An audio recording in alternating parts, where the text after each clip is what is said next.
Assalamualaikum warahmatullahi wabarakatuh. Perkenalkan, nama saya Rahma Rizky Wulandari, Sarjana Terapan Kebidanan. Saya adalah peserta Latsar PPSDM Regional Yogyakarta Angkatan 91. Dalam video ini, saya melakukan bincang-bincang terkait implementasi nilai-nilai dasar ASN bersama Dr. Andes Budi Suwanto, MSI.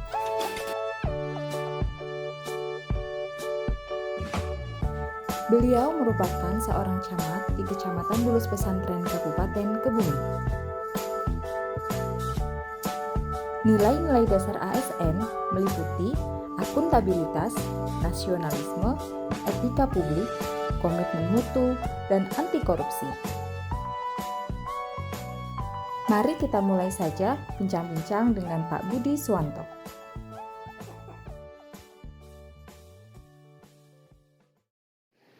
Selamat pagi Pak Budi. Selamat pagi. Ya, terima kasih atas waktu dan kesempatan yang diberikan kepada saya pagi hari ini. Langsung saja nih Pak, untuk mempersingkat waktu, saya di sini akan bertanya tentang implementasi nilai-nilai dasar dari PNS. Sebelumnya, boleh saya tahu sejak kapan Pak Budi sudah mengabdi menjadi PNS sampai akhirnya sekarang menjabat sebagai camat Bulus Pesantren? Ya, terima kasih Mbak Wulan. Kami menjadi PNS atau ASN sebenarnya sejak kuliah, karena kami lulusan dari STPDN waktu itu yang sekarang berganti nama menjadi PDN. Sejak tahun 1993 saya diangkat CPNS, kemudian di tahun 1995 diangkat menjadi PNS. Berbagai tempat kami sudah ditugasi.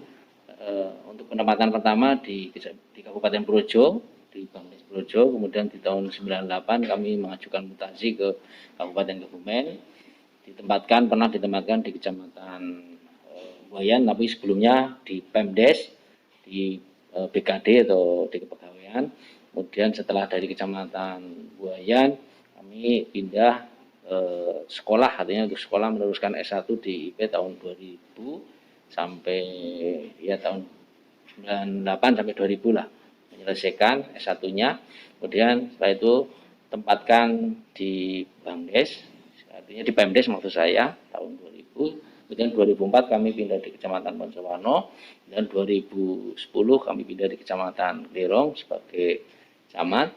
Kemudian tahun 2016 kami pindah di Kecamatan Ayah. 2018 kami pindah di Sekretaris Bapenda. Kemudian tahun 2019 kami pindah di bagian Humas, Kabak Humas. Kemudian tahun 2020 kami menjabat camat Bulus Pesantren lagi sampai dengan saat ini. Bahkan hari ini kami akan menghadiri acara pelantikan untuk mutasi. Saya nggak tahu ditugaskan oleh Pak Bupati kemana. Jadi sejak tahun 1993 sampai sekarang udah berapa tahun itu. Gitu, Perjalanannya cukup ya, panjang ya Pak. Panjang. Kalau saya ceritakan mungkin nanti sampai sore baru selesai. Gitu. Nah, untuk pelayanan publik apa saja Pak yang ada di Kecamatan Bulus Pesantren ini? Kalau secara umum pelayanan publik di kami yang bersifat administrasi, khususnya langsung berhadapan dengan masyarakat, di sini layanan pembuatan kartu tanda penduduk KTP elektronik, kemudian pembuatan kartu KK, kemudian juga pembuatan kartu identitas anak juga ada, kemudian juga pelayanan yang lain seperti misalnya akta kematian juga bisa dicetak di kecamatan saya. Itu yang sifatnya administrasi. Kalau pelayan yang langsung dengan pemerintahan desa ya terkait dengan pembinaan kemasyarakatan, pemberdayaan masyarakat, pelaksanaan pembangunan, dan yang lain termasuk pelayanan sosial kemasyarakatan yang ada. Gitu. Dan yang tidak kalah pentingnya adalah memastikan bahwa urusan pemerintahan yang ada di Kecamatan Bulus Pesantren yang menjadi tugas bupati yang ditugaskan oleh kami bisa kita laksanakan dengan maksimal melalui pembinaan, kemudian koordinasi dengan Forum Komunikasi Pimpinan Kecamatan, Forum Pimcam, kemudian Kepala UPT termasuk Puskesmas, termasuk juga ada Dinas Pertanian dan Ketahanan Pangan, kemudian juga ada dinas pendidikan, kemudian juga ada dinas sosial dan PPKB. Itu termasuk dengan pendamping desa itu kan termasuk layanan publik, karena kita memastikan bahwa pemerintahan desa kita konsep ke depan sesuai dengan target dari Kementerian Desa menjadi desa yang mandiri seperti itu. Jadi banyak untuk layanan baik yang sifatnya administrasi maupun yang non administrasi, termasuk memastikan kondusivitas masyarakat di kecamatan kami, termasuk di Urusewu yang sempat kemarin muncul persoalan, tapi alhamdulillah sampai saat ini sudah kondusif. Di satu sisi kita juga harus melihat terkait dengan pengaduan masyarakat kaitannya dengan program pengentasan kemiskinan, kemudian terkait dengan infrastruktur, jalan, jembatan yang mengalami kerusakan, kita juga memfasilitasi untuk diperbaiki, minimal ada semacam penanganan awal, termasuk layanan terkait dengan adanya bencana yang sering ada kan di sini, kecelakaan laut, karena kita punya tempat wisata. Kemudian yang sering juga setiap tahun di musim penghujan sering ada angin puting beliung yang biasanya merusak atau menimbulkan korban, ya bukan jiwa sih tapi harta benda. Mungkin itu yang secara umum yang ada di Kecamatan Mulus. Yang lain? Terima kasih. Berarti hubungannya bukan hanya ke masyarakat tapi juga ke pemerintahan juga nggih Pak? Betul. Memang harus saling bersinergi gitu ya Pak ya? Sinergi baik itu dengan dinas lintas sektoral yang ada di kecamatan maupun konsultasi dengan pihak dinas ataupun badan yang ada di kabupaten. Baik, untuk penerapan nilai-nilai dasar PNS aneka dalam pelayanan publik di lingkungan kerja Bapak seperti apa? Iya, jadi sekarang eranya kan era revolusi industri 4.0 yang 4.0, bahkan sekarang sudah menuju ke arah 5.0. Jadi konsep pemerintahan saat ini, apalagi pejabat publik itu adalah memberikan layanan yang sebaik-baiknya pada masyarakat. Jadi masyarakat sekarang harus kita layani, mereka sebagai raja, kita harus punya kewajiban. Sebagai contoh bahwa layanan di kecamatan itu gratis. Jadi pembuatan KTP, pembuatan KK itu tidak dipungut biaya saat ini. Kemudian juga kita harus bisa menerapkan disiplin bagi teman-teman ASN yang ada di kecamatan. Kemudian juga loyalitas pada pimpinan, kemudian juga dedikasi terkait dengan tugas-tugas pokok dan fungsinya, tanggung jawab, dan yang tidak kalah penting adalah membekali mereka dengan norma-norma, baik norma agama, norma susila, dan norma yang lain, itu yang penting. Itu Mbak. Baik, kalau untuk hambatan, kemudian resiko dan tantangan di setiap pekerjaan kan pasti ada ya Pak. Tapi yang lebih terlihat dari yang Bapak berikan selama pelayanan apa Pak? Hambatan. Selama ini untuk teman-teman sih alhamdulillah sudah paham betul bahwa konsep layanan masyarakat itu harus dikedepankan. Jadi sifat-sifat yang mungkin dulu kita harus dilayani masyarakat tidak ada. Yang agak kesulitan memang terkait dengan layanan di masyarakat. Masyarakat masih menganggap layanan memang oke, kita tidak akan mempersulit. Tapi kadangkala masyarakat itu tidak paham betul terkait dengan layanan itu. Misalnya pembuatan KTP atau KK itu kan harus mempersyaratkan apa yang harus mereka lengkapi. Kadang-kadang mereka belum paham, sudah datang ke sini suruh melengkapi, mereka pemahamannya adalah ini mempersulit, padahal mereka belum lengkap secara persyaratan. Itu seperti itu. Kemudian kalau dari sisi sarana prasarananya alhamdulillah kita sudah internet, sudah tersedia, peralatan juga sudah didukung.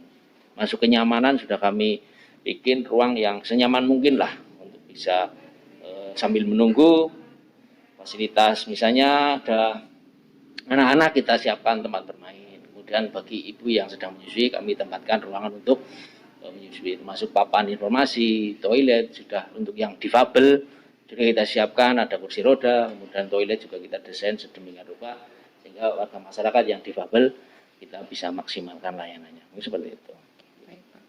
Berarti memang sudah dipersiapkan secara maksimal, hanya saja kadang-kala masyarakat yang belum paham alurnya atau persyaratannya, kelengkapannya bagaimana, jadi seolah-olah dari sini yang mempersulit gitu nih Pak. Belum lagi nanti yang sekarang sistem pelayanan sudah hampir online. Jadi perizinan betul. sekarang itu sudah online saja, tinggal melengkapi, mengisi aplikasi, setelah itu baru datang ke kantor untuk menyerahkan dokumennya. Itu lebih mudah lagi. Kalau dulu kan orang datang sambil melengkapi berkas, sekarang enggak, kita buka aplikasinya dulu, kemudian setelah buka aplikasi, tahu persyaratannya, di checklist, kalau sudah nanti tinggal dibawa. Kemudian sebagai pemimpin atau atasan di lingkungan Kecamatan Bulus Pesantren, bagaimana cara Pak Budi mengajak rekan-rekan kerja untuk turut serta mengimplementasikan nilai dasar PNS dalam melaksanakan tugas sehari-hari, utamanya dalam memberikan layanan untuk masyarakat? Ya kita berikan teladan, berikan contoh bahwa kita itu seorang pemimpin harus bisa melindungi anak buah, kemudian juga bisa mengarahkan, kemudian bisa menyampaikan konsep-konsep apa yang harus dilakukan oleh staf, oleh bawahan, sehingga mereka tetap dalam pengendalian kita, dalam artian untuk mencapai target atau sasaran kinerja. Jadi masing-masing para kasih itu ya atau sekcam harus tahu tugas pokok dan fungsinya. Kita lakukan misalnya setiap pagi apel pagi kami sampaikan apa yang harus dilakukan kegiatan hari ini, atau evaluasi yang hari kemarin, atau ke depan, seminggu ke depan apa yang harus dipersiapkan, seperti itu. Kemudian kalau ada persoalan atau kendala ya kita diskusikan bersama dengan merujuk pada ketentuan dan aturan. Untuk memudahkan pelaksanaan program, kegiatan atau konsep, mereka kita berikan ruang untuk hadir bersama mendiskusikan apa yang harus kita bicarakan. Tapi seorang pemimpin itu harus punya konsep dulu. Jadi nanti tetap diberikan masukan ataupun pendapat. Kalau memang pendapat dari staf atau struktural di bawahnya itu bagus ya kita kolaborasikan agar dalam mengambil kebijakan itu mendapat support dukungan dari mereka. Jadi mereka merasa menjadi bagian daripada pengambilan keputusan walaupun kita selaku leadershipnya punya tanggung jawab sepenuhnya untuk mengambil keputusan itu. Tapi kan ketika ngewongke teman-teman itu insya Allah mereka menjadi bagian daripada kebijakan yang ada di unit kami yang ada di kecamatan. Seperti itu Mbak Bulan. Bapak terakhir, apa pesan Pak Budi kepada para calon pegawai negeri sipil agar dapat mengimplementasikan nilai-nilai dasar PNS dalam tugasnya nanti sebagai pelayan publik? Ya karena kalau sudah menjadi bagian daripada ASN, yang pertama cintailah negara kesatuan Republik Indonesia dengan dasarnya Pancasila, bahwa kita lahir dengan kebinekaan. Jadi perbedaan suku, ras, agama itu juga menjadi hasanah, menjadi warna untuk menguatkan persatuan dan kesatuan itu. Ini dengan modal dasar. Kemudian yang kedua kaitannya dengan harapan bagi ASN ya pelajari aturan ketentuan karena birokrasi itu rujukannya adalah aturan dan ketentuan. Memang kita bisa melakukan kreativitas, inovasi ataupun ide-ide gagasan yang baru bisa, tapi itu nanti harus kita merujuk. Tapi harapannya jangan sampai kita terjebak pada kegiatan yang sifatnya rutin karena sekarang itu ASN itu dituntut untuk lebih profesional, menciptakan ide-ide gagasan yang baru sehingga terlahir terobosan layanan-layanan yang mempermudah urusan kepada masyarakat itu. Jadi jangan takut untuk berkreasi. Kemudian tentunya loyalitas kepada pimpinan. Saya kira pimpinan di ASN itu sebagai syarat ketika suatu organisasi, stafnya ataupun ASN-nya bisa diajak maju, bisa diajak bekerja sama, ini baik. Perbedaan pendapat boleh, tapi hanya sebatas di lingkup diskusi atau di lingkup rapat. Tapi kalau sudah menjadi keputusan bersama, apalagi sudah tertuang dalam regulasi undang-undang, peraturan pemerintah, ya mau tidak mau kita harus mengikuti aturan yang ada. Kemudian yang selanjutnya, sebagai ASN juga sekarang dituntut untuk jujur, berani mengatakan hal yang benar itu benar, yang salah itu salah. Sehingga norma-norma khususnya norma agama dikedepankan.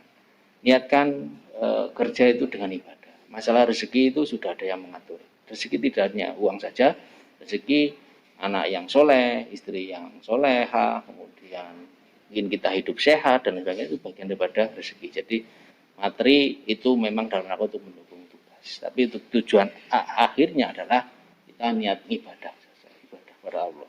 Ini itu Mbak. Baik Pak Budi, terima kasih. Terima kasih atas waktu dan kesempatannya. Harapan saya mudah-mudahan Pak Budi semakin sehat, kemudian mendapat perlindungan dari Allah Subhanahu wa taala, juga jenjang karirnya juga semakin baik, nggih, Pak. Iya. Terima kasih atas waktunya. Ya, saya juga titip pesan pada Mbak Wulan, selamat untuk setelah ini bisa berkarir juga di dunia kesehatan ya, menjadi profesional fungsional. Selalu jaga kesehatan, kemudian selalu berdoa dalam menjalankan tugas, dan yang terakhir di tengah COVID itu, pandemi ini, saya sampaikan apresiasi, terima kasih karena tugas tenaga kesehatan menjadi garda terdepan, penuh dengan kesabaran, penuh dengan tantangan dan resiko. Kemudian ini menjadi amal ibadah, menjadi bagian daripada pengabdian juga kepada negara. Itu Mbak Wulan, terima kasih. Amin matur nuwun Pak Budi. Demikian tadi bincang-bincang saya dengan Dr. Andes Budi Suwanto MSI terkait dengan implementasi nilai-nilai dasar PNS.